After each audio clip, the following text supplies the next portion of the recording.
안녕하십니까, 노선호입니다. 7월 13일 월요일 저녁이고요. 밖에는 계속 지금 비가 내리고 있습니다. 오늘은 주식시장의 1.67% 상승, 상당히 좀 기분 좋다고 할 수 있겠는데, 또 이렇게 좀 계속 내리는 비는 또 좀 살짝 우울하게 만들지 않나. 그래서 좀 기분이 왔다 갔다 그런 날입니다. 내일은 더 좋은 날이 되기를 바라면서 오늘의 주식시장 정리를 해보고요. 또 내일의 주식시장 투자 전략을 세워보는 시간을 갖도록 하겠습니다. 먼저 주말 미국 시장에 대해서는 제가 주말 동안에 말씀을 드렸었고요. 코로나19 치료제 그리고 백신 기대감 등의 미국 시장은 상승을 했어요.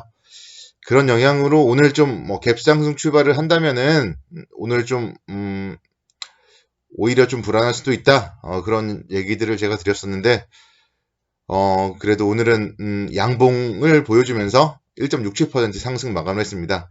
시초가 0.94% 상승 이후에 상승폭을 좀 꾸준하게 좀 키워나가는 그런 모습, 다행스러운 모습. 주식을 가지고 계신 분들에게는 상당히 좀 다행스러운 모습으로 마감을 했다 볼 수 있겠고요. 특히나 하루 종일 서서히 좀 상승폭을 키워나갔다는 점, 이런 점들은 좀 의미 있는 그런 모습이라고 볼 수 있겠고요.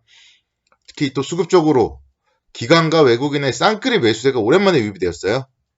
기관이 2천억 원대, 외국인들이 1천억 원대 순매수를 보였습니다. 그래서 기관들의 매매 동향에 최근에는 상당히 좀 많이 움직임을 영향을 받고요. 외국인들은 좀 오랜만에 매수세에 유입이 되었다는 점은 외국인들의 매수세에 좀 연속성이 담보된다면은 우린 시장의 시황에 대해서 좀 더 긍정적으로 살펴볼 수 있기 때문에 내일은 또 외국인의 매매 동향 주목을 해서 살펴봐야 될 것 같습니다. 오늘 이렇게 좀 상승을 하는 모습들 어떻게 보면은 이제 미국에서 주말에는 좀 코로나 관련된 확진자 수가 좀 늘어났다 그런 소식들이 들렸었는데요. 오늘 아침에 발표됐던 확진자 수는 또 6만 명대로 또 줄어드는 모습을 보였습니다. 6만 명이 적은 건 아닌데 그래도 7만 명대에서 6만 명대로 줄어들었다. 일단 이런 점들이 좀 긍정적으로 작용을 했고요. 또 내일 문재인 대통령님이 한국판 뉴딜 종합계획 발표를 앞두고 있다는 점, 그런 기대감 등이 좀 먼저 선반영되는 모습을 보였습니다. 청와대에서 내일 이제 한국판 뉴딜 정책에 대해서 세부 계획안을 발표할 예정이고요. 이 부분은 대통령님이 직접 챙긴다는 점에서 국내 경제, 산업, 주식시장 등의 중장기적인 상승 동력이 될 것은 분명한 사실이고요. 다만 이제 지난주에 일정이 공개된 이후에 5G를 비롯한 관련주들은 이미 좀 급등세를 보였다는 점에서 단기 상승폭과 탄력은 좀 제한적일 전망입니다. 그래서 우리 지난주에도 경험을 했죠. 지난주 화요일 날이 좋은 경험을 했어요. 삼성전자 실적이 상당히 좋게 나왔음에도 불구하고 화요일 오전이 단기 고점이었습니다. 그래서 내일도 만약에 좀 오전장이 좀 좋은 모습을 보인다면 또 2200포인트를 살짝 넘어서는 지수대를 보일 것이고요. 그렇다면은 2200포인트 이상에서는 또 조금은 좀 조심해야 될 타이밍이 아닌가 그렇게 일단은 보고 있습니다. 지금은 그래서 좋다 흥분해서 매수를 하면은 좀 물려요. 지난주 화요일날 매수했으면은 일주일 내내 고생했죠. 내일도 좀 그런 날이 될 수 있다. 그런 점 좀 말씀을 드리겠고요. 매수 포인트는 계속 말씀드리지만 2130, 2140 이 정도 포인트가 좀 매수 포인트가 아닐까. 그래서 좀 기다려야 돼요. 기다리지 않고 여기서 계속 올라가 버리면은 그거는 남의 겁니다. 지금은 추격 매수는 수익을 날 확률보다 리스크가 더 크다. 이런 점들을 좀 염두를 해 두셔야 되겠고요. 아직까지 여러분들 시장이 올라간다고 간과하면 안 될 사실이 있죠. 미중 무역 분쟁이 언제든지 불거질 수 있고 또 위안화와 홍콩 달러 변동성 이런 부분들, 홍콩의 이런 민주화 이런 부분들 계속적으로 좀 체크를 해야 될 부분이에요. 코로나도 마찬가지고요. 그래서 너무 공격적으로 좀 보지는 말자. 지금은 올라갈 때는 보수적으로 보고 매수 포인트는 제가 짚어드렸잖아요. 주말 동안에 2100, 30, 40 이 정도 1차 매수 조정 시에 해보자. 그렇게 말씀을 드리겠습니다. 오늘 자동차 업종이 상당히 좀 고무적이었어요. 오늘 보면 종목들, 지금부터 이제 제가 보여드릴 종목들의 모습을 보면은 딱 한마디로 표현할 수 있어요. 차트를 만들고 있다. 무슨 얘기인가요? 뭔가 이제 종목들이 좀 돌아서고 있다. 좀 그런 얘기들을 해드리고 싶고요. 자동차 관련주들이 오늘 상당히 좋았었는데 7월 1일부터 수출 발표가 있었어요. 네, 7월 1일부터 10일까지 자동차 관련주들이 좀 수출이 전년 동기 대비 7.3% 정도 증가를 기록을 했었고요.